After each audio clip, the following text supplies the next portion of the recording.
Hey, folks. Thanks for being here. I am talking about woo these days, and I'm excited to have a really cool guest who I consider to be an expert in the woo. So, welcome to the show, Corbie Mitleid. It's great to be here. So, before we get into it, I have your bio, which I will include in the show notes. What I would Mhm. love is if you would just share a little bit about what you would like listeners to know about you today. Okay. Um, I am sort of rebranded not only as Corbie Mitleid, but known as the No Bullshit Psychic. What does that mean? That means we're not fluffy bunny here. We're not glurpy purple with angels. You want the stuff? Here's the stuff. The other thing is, I tell people all the time, I'm not special. You can do what I do. And that's important because that keeps the difference between a mentor and a guru. And I do not want to be a guru for anybody. Got it. Yeah, and my first question was going to be to talk about the no bullshit psychic. So Mhm. you already did it. You must have read my mind. Because you say These that. days, people need it. They do. And the funny part was, people have been banging on me for a long time about you should be on TikTok, you should be on TikTok. And I did not want to be one of the 72 million readers who is, full of goth makeup and you're doing this and, your bracelets are rattling. I'm sorry, but I'm 70. I am just me. I've been doing this for so long, since I was 18. Been there, done that, sold a franchise. Kids, there is nothing that would surprise me. So if I can just be what looks like a normal person to you and still give you the information in this world today, I think that's going to be of a lot more use. Oh, absolutely. Agreed. And can I just say, you look fabulous, my dear. Two I magic words: no children. Takes 10 years off your looks right there. Besides, I'm doing what I love. I'm not slaving away for somebody else in a job I can't stand. I did that mm, before I did this full time. My last job was working for a woman who had a small boutique executive recruiter firm who threw files at my head when she didn't like what I told her. okay. No, no, haven't done that in almost a quarter century, and I am so glad. Yeah, I would think a job like that would age you for sure. Mm-hmm. Yes. um, yeah, so I'm glad you talked about being a no bullshit psychic and you don't want to be a guru. Because what I what I think is thanks to movies and TV, a lot of people have this idea of a psychic or a medium as this woman in this little dark room with flowy gown and maybe a head wrap and, like you said, jangly bracelets, jangly earrings, a crystal ball on this little tiny table, and beaded curtains. That's our Madame Rosa on The Marvelous Mrs. Maisel. Right yeah. there. No, we're not. Exactly. So, I'm really hoping to um, make people aware of the fact that um guess what? They're just regular people just like us. Like celebrities, they're just like us. Well, guess what? So are psychics and mediums and channels. They're still humans. Yep. They Yep. still do all the human things. Anyway, and Yep. it makes it a lot more digestible and relatable and um not so foreign. I think for people Exactly. it seems very foreign and out there, and it's really not. But So we do have a right to use what I call the Elton John name. What's that mean? Well, Elton John's real name is Reg Dwight. Doesn't have the same zazz as Elton John. So Corbie Mitleid is a chosen name. Corbie is Gaelic for raven. It reminds, they're my peeps. Really wonderful magical energy in ravens. And Mitleid is German for compassion. And that reminds me why I'm doing the work. My legal name, I did used to read under that in the very beginning, but I would get calls at 3:30 in the morning from drunks asking whether their wife is gone or they could shag the woman down the street because she was hot. No. Now wow. it's you've got my Elton John name. and my cell phone, which goes off at 9 o'clock at night, and it's a lot saner. Wow. Okay. Um, well, you said you've been doing this since you were 18, so I'm Yep, curious. that's Moses was Um, in diapers. that's so I'm curious when you realized you had these abilities. Like, were you a kid and messages were coming to you, or what did that look Now, like? a little simpler. When I was 9, I read a book called The Witch Family by Eleanor Estes, and I thought, ooh, there's magic in the world. I want to go find it. In 1973, when I was a senior in high school, that was the year Live and Let Die came out with Jane Seymour as the card reader. And I was working part-time at Spencer Gifts, and they had the James Bond 007 tarot deck, and I bought it because we were all hippies then. We had our elephant bell bottoms and our fringe jacket like David Crosby in our deck. So that was the beginning. We were all reading then. As other people moved away from it, I was finding I loved the cards and what they could tell me and how I could work with them. So, in that sense, I morphed into it when I was 18. For 20 years, I just read cards, but all the time for friends, learning how to keep my ego out of the way and the message straight. After 20 years, the universe figured I'd done enough boot camp, and they handed me my draft notice and said, hello, you're working for us. And all of a sudden, I could do hands-on healing and talk to dead people with no training. That's when I hung my shingle out part-time. Full-time started on 9/11. As we watched the towers burn, I turned to my husband and I said, I need to do the psychic work full-time. People need to know there are other answers out there. He said, I believe in you, go do it. So for one more year, I worked for the woman who threw balls at my head. But in 2002, I said goodbye to corporate and have never looked back. And I work 6 to 7 days a week. I read about 1,000 people a year. Before COVID, I was on the road 45 weekends a year. My nickname was the Travel Channel. This is life for me. And it's frankly one of the other reasons that I look the way I do, because every day I get up with purpose and I get to get up in the morning. I don't have to get up in the morning. That's huge. Yeah, absolutely. And you're doing what you love, like you said, Mm-hmm. Yes. um, which is incredible. So, um, you mentioned your husband, and it sounds like he's been super supportive. Mm-hmm. Um, when did you two meet?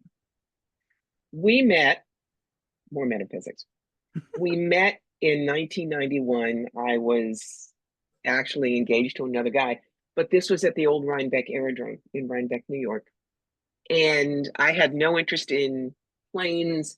I didn't know anything about World War One. I was terrified of Germans because my father was with the occupation army in Vienna.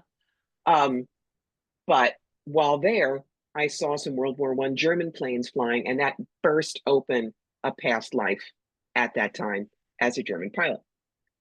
My husband has been part of the flying community since he was a kid. So we met there. And if I hadn't had an interest in World War One, we probably wouldn't have gotten together. Um, he and I met years afterwards, when I had moved back up to New York from Atlanta. I was divorced. And at that point, it just meshed. And the universe was saying, this one is the one you're going to need if you're going to be doing the other work. Because the other two guys, no, massive egos. It was all about them. They were not supportive of who I was or what I did. This one, yes. Even though we're totally different. He was a museum director for 23 years, dealing in verifiable historical fact. I deal in WikiWoo. But we have mutual respect for each other's talents. And that's why we can be mutually supportive. Yeah, that's so beautiful. Thanks for sharing the story. Something else I wanted to ask you about was is your father. So I read in one of your Yeah. books, you mentioned, let's see if I get this right, that he taught you to remain eternally unfinished. Mhm. And I love that And line. always And ask I the next wanted you question. to talk a little bit about that. All right. Dad was my best friend. He and I shared the same birthday. I was his 34th birthday present. And for my first 4 years, I was convinced I came in a box with ribbons. You couldn't tell me any different. Um, he was the only one in the family who really got who I was. I mean, my stepmother did afterwards, but dad was it. And when my mother died in 1984, um, dad remarried Shirley a year later. And all of a sudden, my father blossomed because his first marriage with my mother had been terribly, terribly hard. But he was a poet. He looked at the world through Lauren Isley. I mean, if you breathe in an atom, it could be an atom that was breathed in by Ben Franklin. Energy always stays. Um, so always asking the next question means you don't keep your mind shut.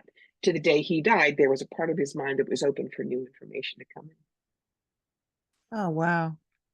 That's so cool.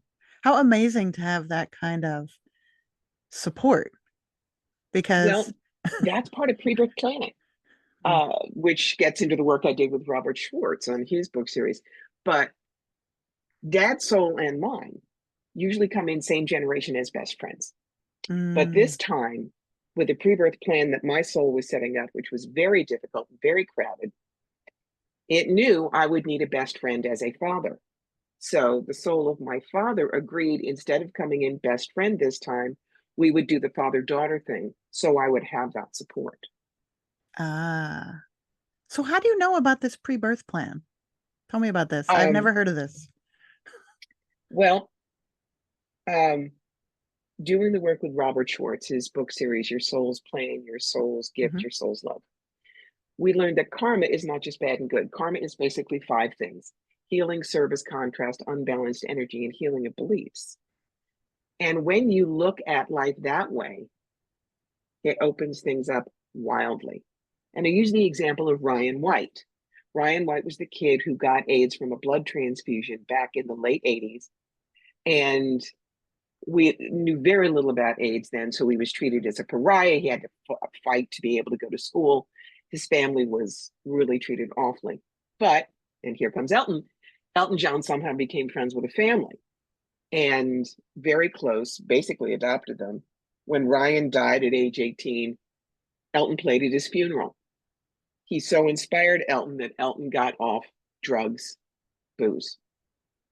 And then once he was clean, started the Elton John AIDS Foundation, which has raised over $500 million for HIV and AIDS researches and cures around the world. Now, in the old days, you might think Ryan White, bad karma, what a horrible person he must have been. But working with the understanding that Rob has, Ryan's soul said, well, short life, tough one, but look what can result from it. So we say that he had a karma of service. Mm. See how differently that makes you look at things. Now, what about what's happening in the world now? It needs to be a reset.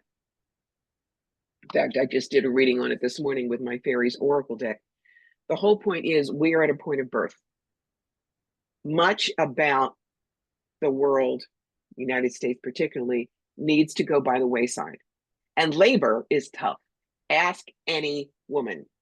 In the middle of it, she probably wants to get her husband with a rusty butter knife. Don't do this to me again. But then you've got the kid. And that's where we are now. I believe my generation will not see the good flowering. That's going to be millennials, Gen Zs, Gen Alphas.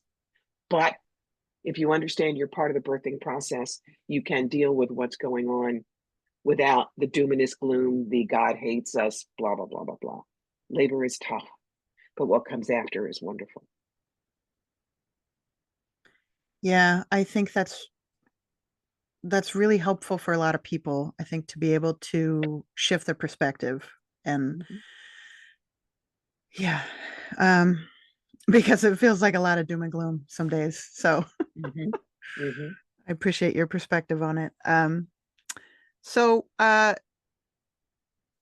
something I'm curious about is when you are, um, since you have, all right, how do I want to ask this? So people who have crossed over, Mm-hmm. they communicate through you. Yeah, dead people. Oh, dead Okay, people. They dead people. are. Okay, dead people. So is this something that, um, you know, would this happen when you're, passing by someone at the grocery store, or is it only when you're tuned in and you're like, hey, I'm ready to hear it for this Well, it person? can, if some people stay wide open. Me, I have an agreement with my guides. I have an open sign and a closed sign.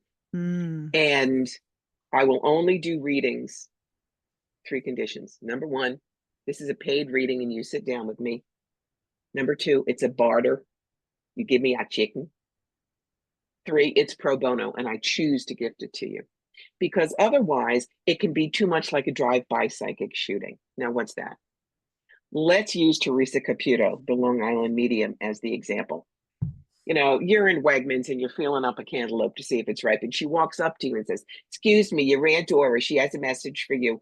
The back tire is bald and you're going to have a car accident and die in a week if you don't fix it. Just telling you when she walks away. People see that and think that's what happens. No, no, no, no. Here's the truth about that. Her PR people went out and scouted out all the Wegmans on Long Island and chose one. Made arrangements with the general manager and the regional office. Then they interview a whole bunch of people and have them sign model releases, and then they rehearse it 6 times. But there are a lot of psychics who think that gives them license to walk up to perfect strangers and start spouting information. No, you don't know me from Adam's house cat. How do you know anything I'm saying is right? You haven't established any kind of a rapport. You didn't choose this. Somebody just came at you with it. So that's why I counsel my clients. If that happens, you just go, I do not want the information and I don't accept it. And if they keep insisting, you find the manager and you tell them you're being harassed. Anybody who is a true professional knows better. For instance, the spiritualists at Lilydale, one of the most famous spiritual communities in the US. And they get lots of dead people, but they would come up to you and say, excuse me, my name is Reverend Susan, and I am a spiritualist from Lilydale. I believe I have a message for you. May I come to you? That's the magic phrase. If you say yes, they'll deliver the message. If you say no, please don't.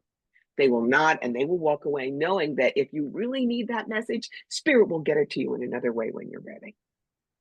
Mm. So I'm telling people, don't deal with that. Same thing at psychic fairs. I mean, I get it all the time. I'm an A-lister, which means I read from doors open to doors closed. And by the end of the day, when I'm bent over my cards, my neck hurts and I do this. And I guarantee there is some rookie, let's call her Little Dancing Raccoon. And she comes over and says, oh, I know Reiki, I can help. No, please don't. Really, I'm good at it. I prefer you not. Let me just back off. And they get very upset and go, you're not very loving light, are you? And I go, well, you didn't listen. I'm from New York. Don't screw with me. But that's the whole thing. After a half a century of this, I know how much my energy will absorb from a healer. If I don't know you, you don't get near me. And that's why people don't trust psychics. Every time that happens, remember the old story of 1-0 dam ruins 10 attic girls. So our job, those of us who are professionals, want to be professionals, are to respect the boundaries of our clients. We are not the be all and end all. They need a message. Somehow the universe will get it to them. Yeah. Yeah, because I'm sure that there are people who have visited a psychic or a medium and they didn't hear what they wanted to hear. And then they leave and say, oh, she was a bad psychic or she didn't know what she was doing. And it's like exactly what you're saying now. Right. Or they run into the Madame Hoo-Ha's or the Swami Swalandas. I'm grabbing something. This is why I wrote my second book. Years ago, Canada, 250 booths at the psychic fair. And as good as those promoters were, they couldn't vet everybody. So there was a woman walking down the aisle. She was looking at everything. And from across the way, one of the fake gypsies comes out and grabs her arm. Now, that is called hooking. And it's as bad as the other kind of hooking. But the fake gypsy said, oh, no, you no need to pay $30, $40, $50. I need your palm for 10. Come. Drags the woman into her booth behind a screen. 20 minutes later, we see the woman leaving, crying hysterically, and a bunch of us roll out of our booths and walk over to her and say, what happened? The gypsy had said, oh, you have a family curse. How many in your family? 4. You have dog? $50 every family member, 25 per dog. He's small, we fix. told the woman if she didn't burn 400 specially blessed candles at the Roman Catholic Church, I bless real good, only $1 candle. Her entire family was going to die in a car accident in 2 weeks, and she bought it. Oh no. Thus, this book, The Psychic Yellow Brick Road, How to Find the Real Wizards and Avoid the Flying Monkeys. This is not a book that tells you how to be a psychic. There are 6,000 of those. This is one that says, this is what we can do, what we can't, what kind of questions you should ask, what you shouldn't, when to run. And I don't care if you never come to me. If after that book, you go and you find an intuitive and you feel safe and you get a good reading, I did my job, because all boats rise. Yeah. I read the book, and it was so great because it's really clear and simple and useful information. And just like how you work, it's no bullshit. And did you leave a review on Amazon? Please, this is a PSA, guys. If you get a book that is self-published, until Amazon gets 50 reviews, they hide us in the back shelf behind the pickles. Oh, geez. So your reviews for us are so important. Please, please, please do it. Okay. Yes, I will also add that in the show notes. Thank you. I will tell people about it, because I thought it was such a great handbook and such a great resource for someone there who's isn't interested. Anything else like that out there. Yeah. That's the crazy thing. Yeah. Yeah. Yeah, I thought it was, I was like, oh, this is really great information. Now, I've talked to a few channels in my day, so this is something I'm open to and already. But there was really some useful information in there, even for me, and things to look out for. And what I really appreciated was how you talked about, like I just mentioned, you may go into a session and something's not coming through, or you want to talk to this person who's dead and nothing's coming through. And I think you said sometimes they're just not available. Sometimes they're just not basically, they're not there, if Aunt Rose is on a field trip, she won't be on the phone. That's the right. line.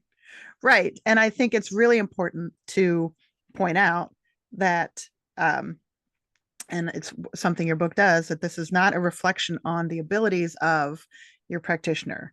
This is just, just because you happen to be available at 10 a.m. on Tuesday doesn't mean that, like you said, Aunt Rose is also available at 10 a.m. on Tuesday. So, and remember, they are doing so many things we cannot even contemplate, because we're these little pea brains right now. And your soul and their soul have already been talking upstairs, because our souls are so huge, they can't fit in these little bitty bodies, so a little bit comes down. So it could just be that you're like the kindergartner goes, mom, mom, mom, and mom is busy right now. Yeah.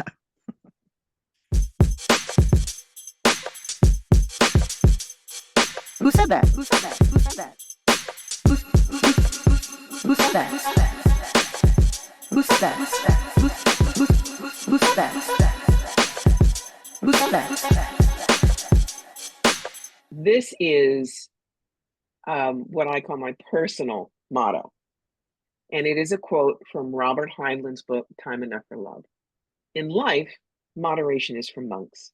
Take big bites. I love it. Okay. I would venture to say you are taking some big bites. So let's what are some, let's talk about some challenges that you've encountered as being because you are still a human with all of these abilities. And I find, like many, a lot of the human shit is just really hard. And if you are someone who is connected, sometimes it can really get in the way.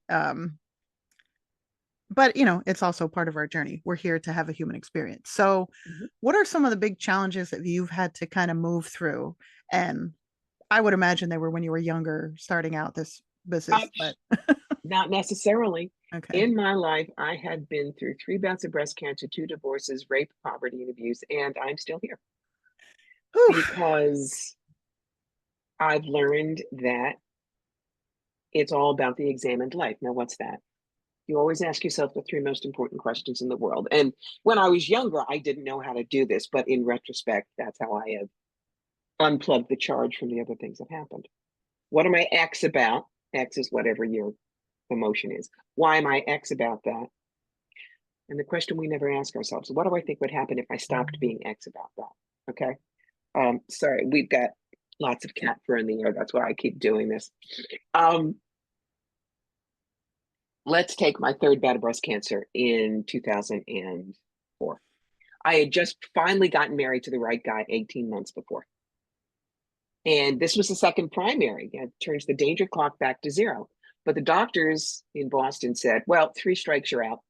So we're taking the rack, we're taking the ovaries, and you're going from this Dolly Parton figure with a libido of a 17-year-old boy to a fat fire plug with permanent side effects, and we're going to ruin you so much eternally you'll never have sex again. Suck it up. Wow. Now, I went home and cried for 24 hours, of course. But then I knew I had to find the right questions, and I had to find 3 reasons to be okay with it. So I said, okay, number 1, you don't have them, you can't get cancer there. Number 2, the top half is not going to get slammed in the refrigerator door at the doctor's every year, and every woman listening knows exactly what I'm talking about with that. And 3, implants, I'll be perky till I'm 93. 6-hour double mastectomy and reconstruction, got out of Mass General in 3 days, shopped for a bathing suit in 5. Our marriage is not what we thought it was going to be, but we're still married and we work on it. And it got me out of the way because I used to be a 44 triple D, tiny waisted hips, and nobody thought about me anything except what I looked like, which made life terribly difficult. So looking normal, you look at me now and you would never figure that that was anything like it. It's given me room to move out of my own grief and work with other people. It all worked. Now, next time, if I come back as a girl, maybe I can keep the rack, but this time I made the best of it. Wow. That's an incredible story. And that is a quite a list. Mm-hmm. Talking about Oh, challenges. trust me. I don't do things by halves. I never have. Yeah, I can tell. Wow. So you've written several books. 3. So far I've read the one. Can you just mention the others? Yep, I can. Okay. I can even show you. All right. This one, clarity, adaptability, simplicity, and making friends with stress. But I don't tell you do everything. I tell you when it all gets better because I haven't lived your life. I remember the very first self-help book I ever read when I was 13 in 1968. And the first paragraph was, remember, this is 1968. Judy has a groovy wardrobe. Her makeup is fab and her hair is far out. But nobody likes Judy because Judy's fat. Right in that first paragraph, hundreds of thousands of American teenage girls were told, you are freaking worthless unless you're thin. Nothing else matters. And self-help books tend to do that. In mine, it's different. It's here's some of the dumb things I did. Maybe here's a client story. Here's some suggestions. But at the end of each chapter, there are questions for you to answer that can only be answered from your own life. So you understand what you know. Quick example, the chapter, How Perfect a Story is Good. Where do you beat yourself up most often? Why? Reimagine one of those times with the idea that good can triumph over perfect. What does it look like now? How would your life change if you stopped thinking perfection was the only correct response to a project or situation? The other one is just, I said I was on the road for 18, 20 years. Why should you have to reinvent the wheel? So that is, you've got the magic Who Needs a Genie. Every single thing I learned being on the road, including some things that you're not going to find in another business book. For instance, there are some things in here called Corbie Gets Candid. And one of them is explaining why I always have a sign-in sheet that people have to do handwriting with. Years ago in London, Ontario, I read a young man who did not like what I said and told me. The next morning, I found an anonymous death threat on my table. We were able to match up the handwriting with the death threat with the handwriting on the sign-in sheet, and I turned it over to the Ontario Police. This is not kumbaya, guys. I have had rotten vegetables thrown at me as I walked into psychic fairs, and now with Christian nationalism, there could be crosshairs. You have to protect yourself. So not only is it how to design your booth, how to dress, and how to choose your front person, but how to stay safe. So that book, that last book you just showed, is more that's geared toward people who are practitioners and people who are developing these skills, right? Yes, that is, if you want to go on a show circuit, if you want to do this publicly, here you go. And it's not just psychics, it's also vendors, healers, anybody who works on the wiki woo side of the aisle. Yeah, okay. So I know you do tarot readings, and it sounds like tarot cards was kind of how you first got into this world. Yep. So is that would you say that's most of your sessions, or is it pretty good mix of everything? It depends on what people want to know. I mean, they come to me for 4 things: the everyday tour bus, house, car, job, kids, finances. Okay, God, you put me here. What the hell? Past lives. Why do I love Victorian China? Why am I afraid of eating oatmeal? Why do I have this thing about Peru? I'm Scots-Irish. I want to talk to my spirit guide, Binky, and has dead Aunt Mabel. That's what it is. So it depends on what you come to me with for the tools. As well as tarot, I have 7 different oracle decks that I use. I also have a deck for children, and that's important if you do this kind of work in a public setting. For instance, let's say you are working at a psychic fair and the woman could not find a babysitter for a little 2-year-old Muffin. And Muffin is sitting on her lap going, mommy card, mommy card, mommy card. She's like, oh, Corbie, will you just let her pull a card and she'll be happy? If you don't have a children's deck, all you have is tarot. What are you going to do with this? Look, Muffin, death. Muffin's going to have nightmares. So no, I have a children's deck called Cat Wisdom that has little kittens and squirrels and puppies. And little one can pull a card and it says, watch your diet. And that's, don't eat too many lollipops. And then you go back and you read mom. So, you know, it's that kind of thing. But past lives, spirit guides, angels, dead people, that's all direct channeling. But you also do this virtually, right?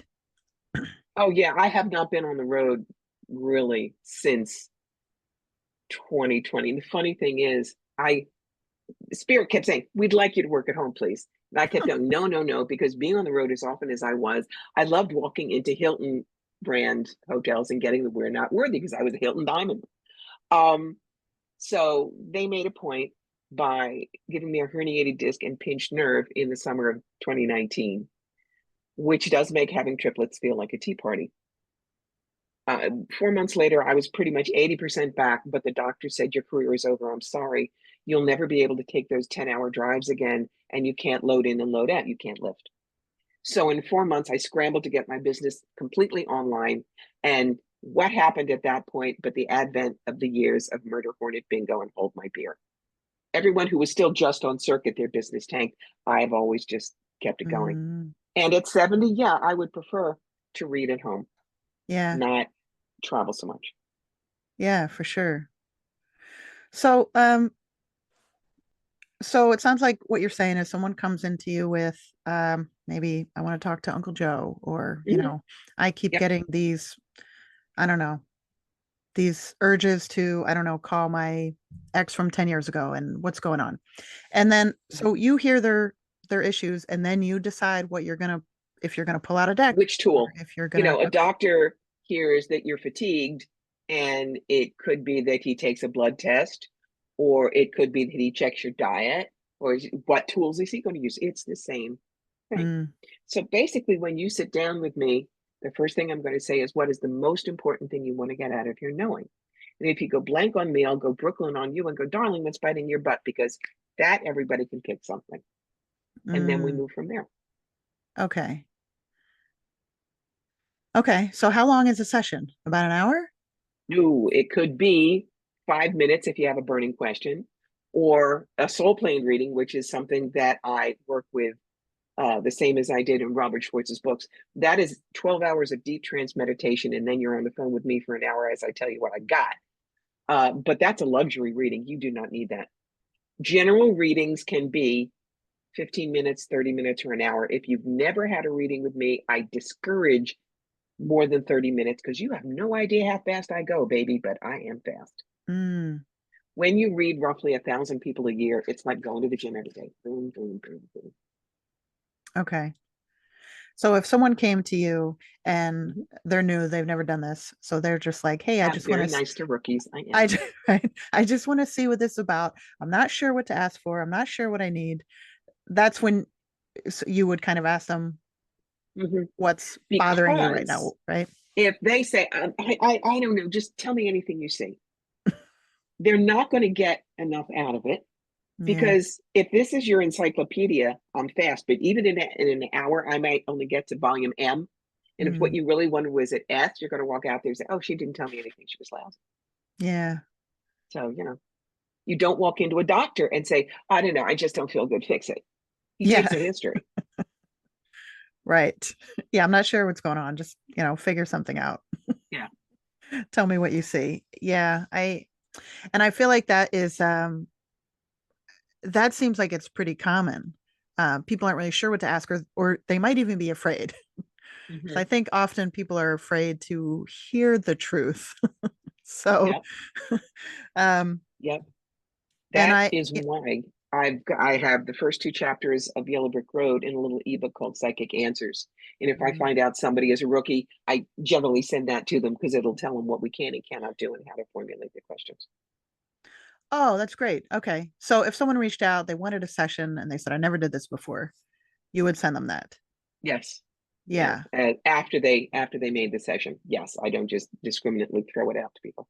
sure. Yeah. But I think that's really helpful and probably, saves a little time once you get Yes. into it. So yeah, that's a great idea. That's really helpful. So so if people want to, oh, you know what? I know you also have a podcast, right? I did. I did. You did. Okay, you did. Yeah, I mean you can still find it on my website, but it was a great deal of money for maybe 30 listeners. And I would rather be on a podcast. Where they can find me is these days I'm doing TikTok, but it's not just readings, it's visualizations, it's how to look at Mm, the world, it's useful information. So that's where you really want to go is find me on TikTok and look for the No Bullshit Psychic. okay. And I know you have a YouTube channel. Mhm. I watch some of your stuff there. Is that something you're active on? Would you encourage people Yes. to check that out? Yes, if I do interviews, they're always posted there. Okay. Um, I usually put some of the TikTok stuff up on there. I do lives on YouTube. So yeah, those are the two best places to find me, unless you want to book a reading, in which case, yes, go right to my website. Yeah, okay. Now, if someone is if someone thinks that they are have some of these abilities and maybe they Mhm, want to get started, mhm.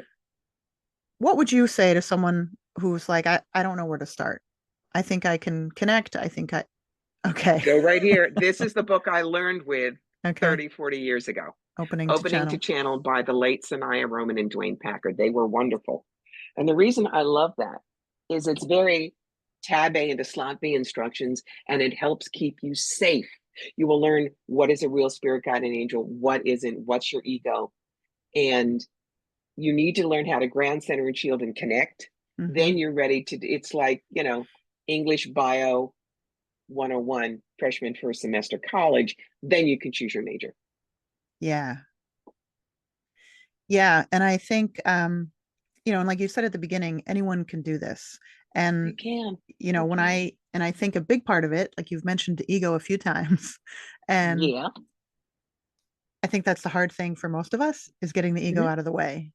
And Mm-hmm. when I talk about intuition, it's a lot about that. It's like you have to you got to shut off the noise for a minute if you want to be able to hear anything. And I think that's probably a challenge for most people. And you also have to accept that some people will not get the message, even if you know it's right. Mm. Quick Canadian story. I read for a client in Kitchener, Ontario. I used to go up there 3 times a year. And there was some challenging information that I gave her. And she looked at me and she said, "You suck." And she walks away. Okay, fine. Next time I'm up there, she's the first person in my chair. She says, "Last time I said you sucked." I said, "Yes, I remember. Because you told me that I was probably going to take in a boarder and then I would want to sell my house. And I thought that was all bull. But my daughter got pregnant and moved home. And now I'm going to sell my house to help raise my grandson. And I still don't like you, but I want to know what else you see. Don't shoot the messenger, guys. Please." Uh, And yeah, yeah, I'm glad you said what you that. do in the beginning when you're not sure, if you get a hit, you write it down. You write down whether you listened or you didn't. And you will be able to go back and see when you were right, when you were wrong, if you have a certain direction that you're always right in, children, Mm. dogs, dead people, whatever it is. Yeah. Yeah. All right. That's good advice. Thanks for that. Mhm. And I'm going to tell you, these days, don't trust your computer with it because you never Mm, know what's going to happen with that information. You get a book and you write it down, old fashioned. yeah. Thanks for that.